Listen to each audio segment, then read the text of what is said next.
Well, hey friends, welcome to the After Dark edition of the Northwest Flower and Garden Festival.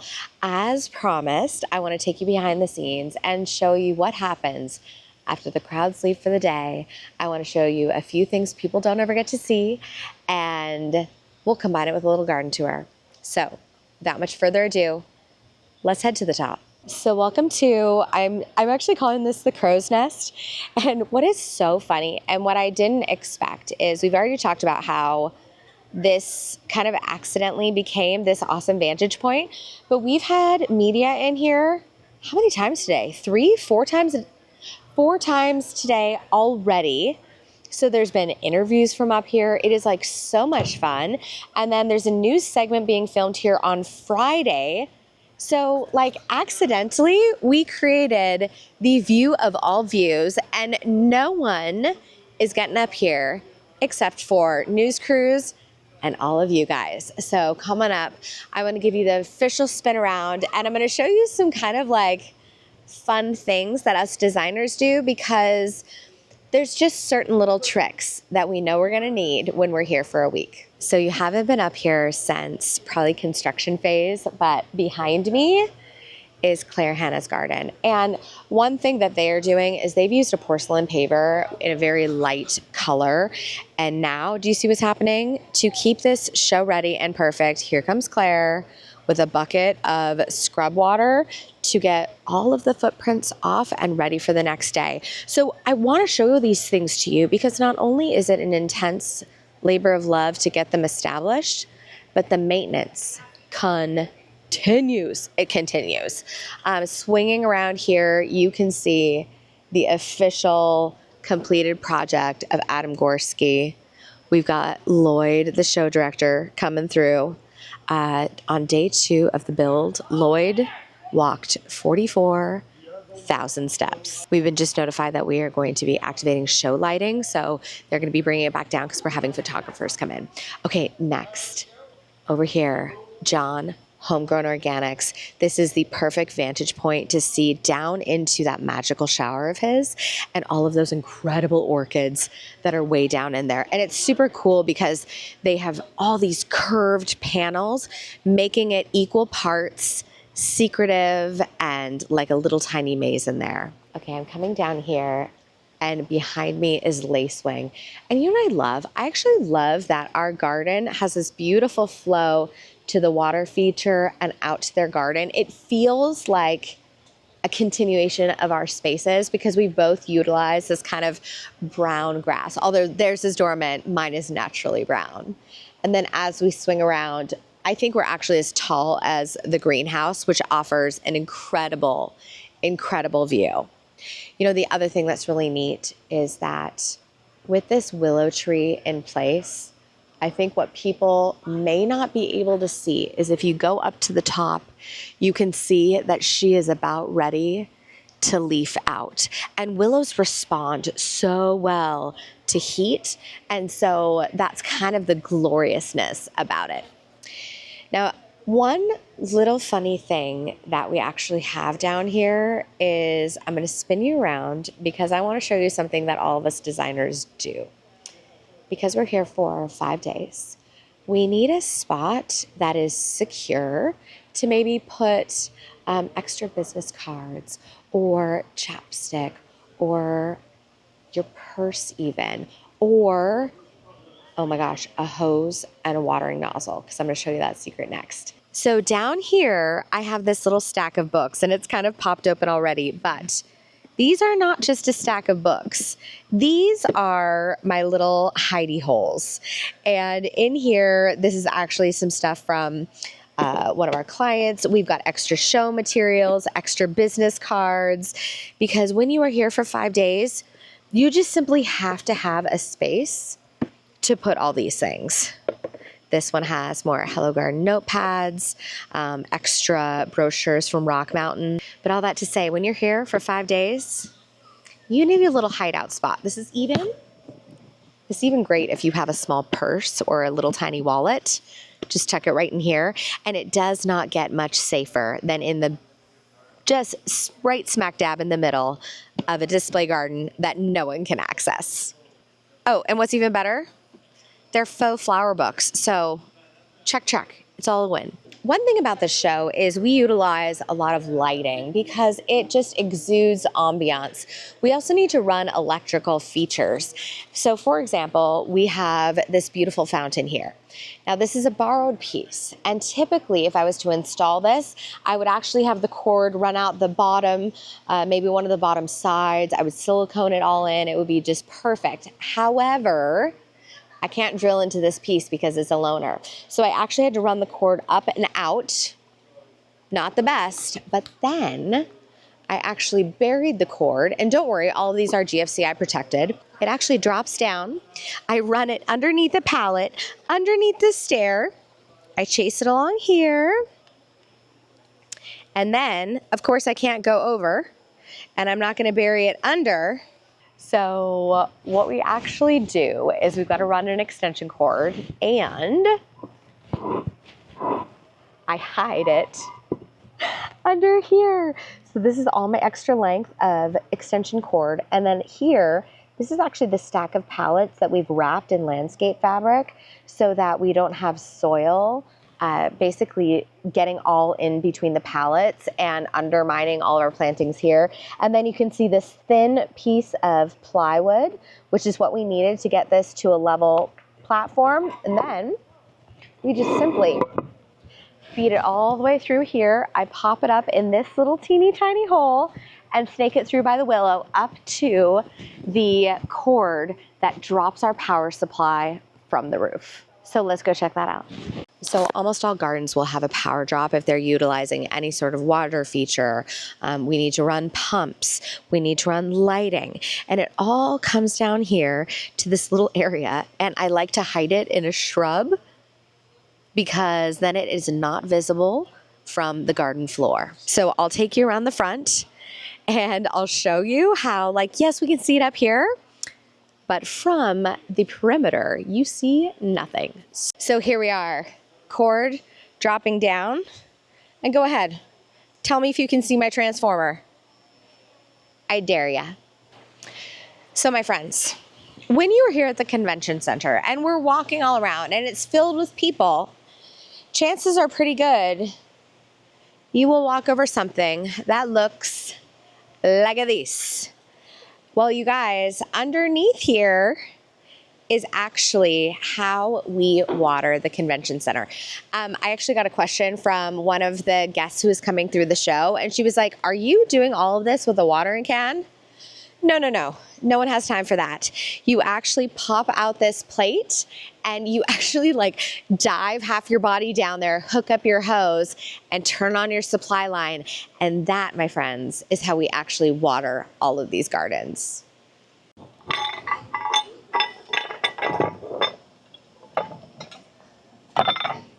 By the way, there is also a grate and a floor drain down in the bottom here so that if we do have water overflow, it goes straight down.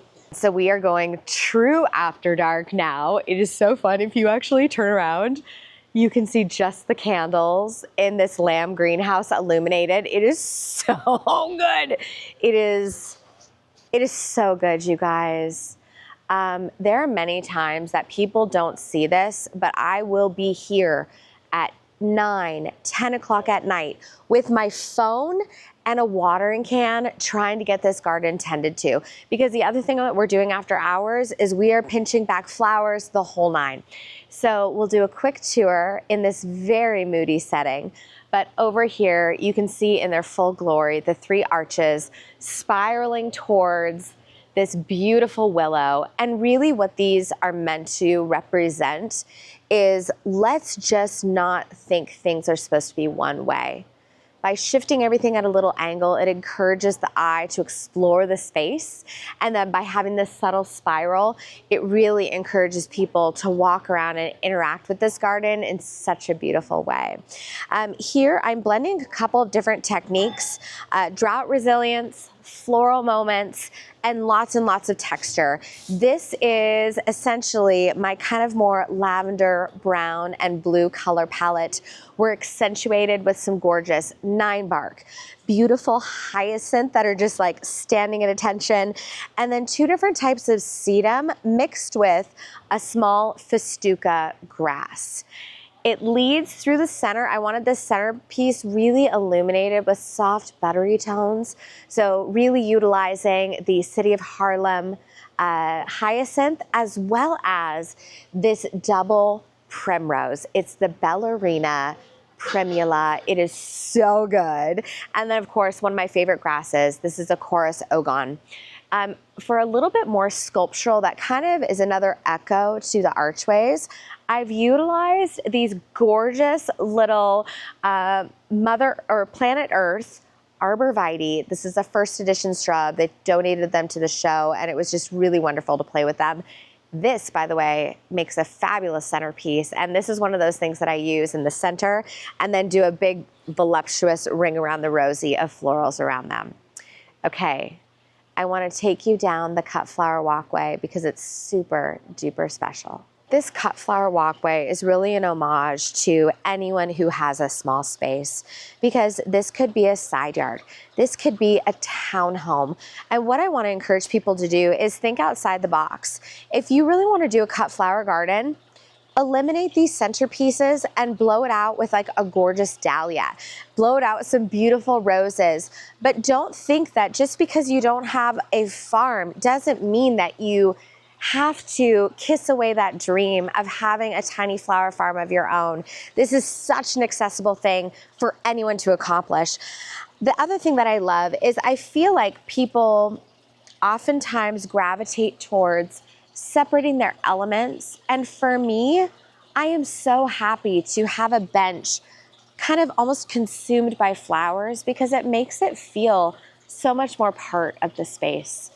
You know, I want to show you this container because this is doing exactly what I wanted it to do. I really have a theme going here of brown and blue. And so what this is doing is it's pulling through a lot of that earthiness, that brown tone, but all of these little bubbles really have a cool opalescent sheen to them. And under this lighting, it is so, so good. Now, I'm going to show you one other thing that I'm like not happy about. It's a challenge, but do you see these hyacinths? When they get in the warm convention center, they burst open and they typically flop over. The yellow are doing this way more than the purple. It's not my favorite thing.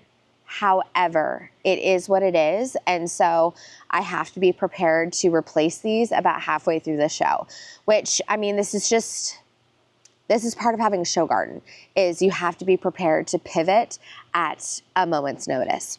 Now, one thing I wasn't really expecting, but it's kind of cool, is all of these plants are going to respond to this warm convention center differently.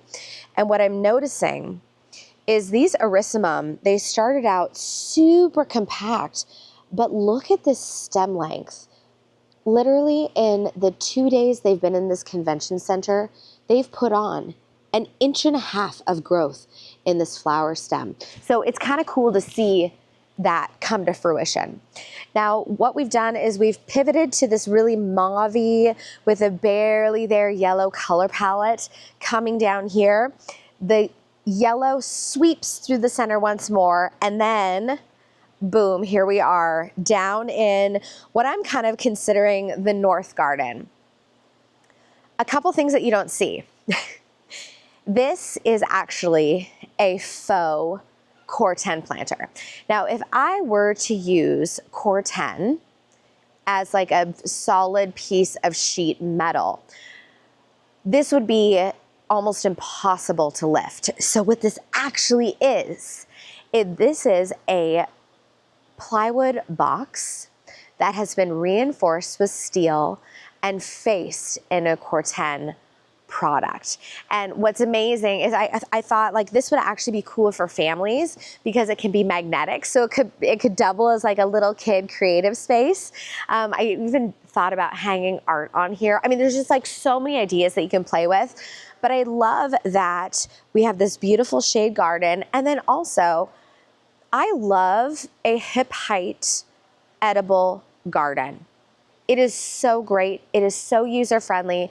And really what I've done here is I've played with tons of herbs that I'm able to find right now. Gorgeous strawberries, great blueberries. And then down in this color palette, I'm using some really fun things. I actually have switched to bring in more chartreuse as well as white and a deep raspberry. So check this out. We've got the brightness of the fern popped with this London Pride saxifrage.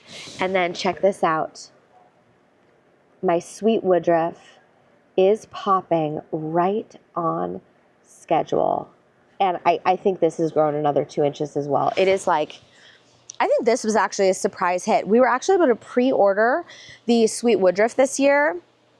And I think that was the way to go. So what's interesting is you're gonna notice right here, my thalia has finally popped. And so this is really starting to pull together my gorgeous white color palette. One last thing, Core 10 is kind of cool. This steel was actually treated with a spray by my iron worker, and what'll happen is as you continue to water this, it'll keep changing until it gets to almost like a finished state, and then that rusting will stop and you have this product for all time and eternity. Okay, I'm gonna take you to the Urban Orchard and I wanna show you what happened over there, because do you guys remember when we had that huge daffodil failure and I was just kind of devastated? Well, what ended up happening is this gorgeousness. And I think what I didn't expect was the hyacinth, this gypsy queen, to bounce so beautifully with the pink charm Narcissus. And what it does is it actually brings out massive amounts of warmth from this cappuccino grass. And I feel so tickled about this. And this is also something that probably you don't see anywhere else, but at night, you know, I'm going through here and I'm taking off yellow leaves. I'm checking to make sure things are budded. I've got new buds coming up here. This one I'll probably leave for now, but others I'm gonna pinch off at the base.